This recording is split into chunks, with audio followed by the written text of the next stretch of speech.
Well, obviously, Jenny, this is not just a paper shop. There's a bit more that happens in here than a paper shop. It's a counselling service. It's a food store, because I often provide meals for people who can't provide for themselves, and we'll go out and wash people's cars, and so it's more a small community. And the store itself has developed to a point now where it's unrecognisable from even 15 years ago, because things have changed so much in the industry. We still deliver our papers to people's doors every morning. One of the very few news agencies in Australia that still do that. It's becoming a thing of the past. As the service goes out the window, so does that type of thing. But my husband's very adamant that we continue to deliver those papers. It's his passion.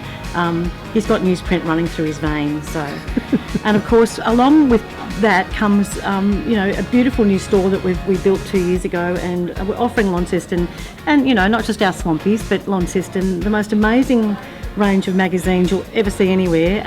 We have, the cards and gifts and obviously stationery and things, but our core business obviously is going to be our newspapers, and that's what brings people in every day, and that's the thing that we love the most. And once things go electronic, we'll be retired by then, so the next generation can worry about that type of thing. Even in the time that I've known you and come into this store, your ranges of cards have blossomed. You have little specials out the front. You have little toys and things. That all that has changed. And we're just about to change again. We're going into things like computer brackets and cords, and you've got to keep progressing.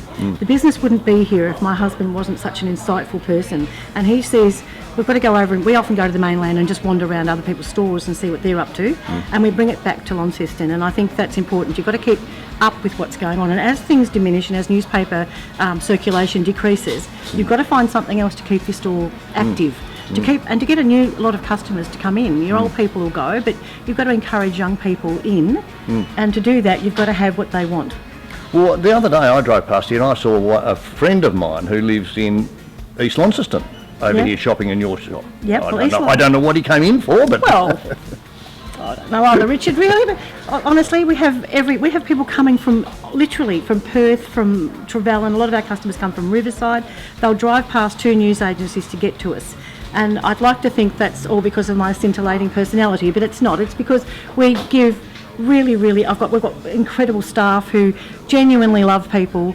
They're encouraged to look after our old people and support them. In fact, last week one of my new little girls, I was actually nearly in tears. I had a little old lady in here who literally couldn't walk, and my brand new girl literally picked her up and carried her out to the car. And I didn't ask her to do it, she just saw that there was a need. And that's the sort of thing that I encourage in my staff, and I think that sort of reflects itself in the business and the sort of people that we have in here. Absolutely, and we welcome everyone from all walks of life. That's the other thing. It is fantastic. We're very blessed. We're very lucky. I think Invermay is very lucky. Oh, well, I suppose we've worked as a partnership for all these years, and it still continues. So.